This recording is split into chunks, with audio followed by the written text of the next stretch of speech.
New tonight, the Guntersville City Council approved a 1-cent sales tax increase. That tax will go into effect on July 1st. WAY 31's Sarah Singletary went to the council meeting to find out exactly where the money is going. Guntersville City Schools parent Lehman Yarborough is calling it a small victory. I wish that it had been a half-cent more so that we could have addressed our high school. For months, Yarborough has fought for a 1.5-cent sales tax increase he says could have made a big dent in paying for a new high school, which could cost around $50 million. Guntersville City Schools Superintendent Brett Stanton said he's thankful for the district share of the sales tax increase, but that it won't be enough to fund a new high school. Stanton said they'll have to look at an ad valorem tax in the future to address the gap in funding, and Yarborough agrees. That's the only option to build a high school. It's not that I'm concerned, it's the only option. City and school leaders discussed the sales tax increase for more than 2 months before Monday's vote.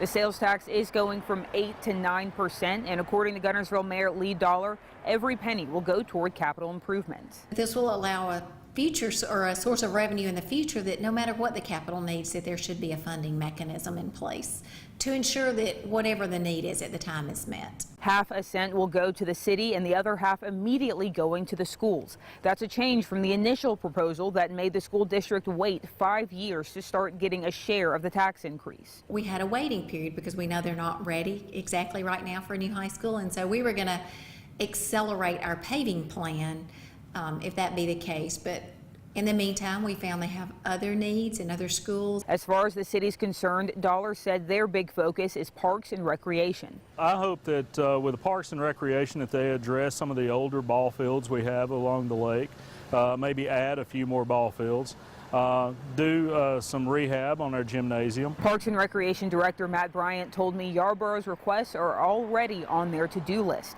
In addition, he said they'd like to add a splash pad at the recreation center, repair the main rec center and existing swimming pools, and add restrooms to city parks. I talked to Mayor Dollar here at the Guntersville Municipal Building, and she told me before their May 1st meeting, she and the council will visit all of the places on the Park and Recreation Department's improvement list to see exactly where repairs are needed. In Guntersville, Sarah Singletary, WAY 31 News. The last time the city of Guntersville raised its sales tax was back in 2006 when it increased from 7 to 8%. In addition to parks and recreation upgrades, the sales tax money will also go towards a new recycling center, a new fire station, and road improvements.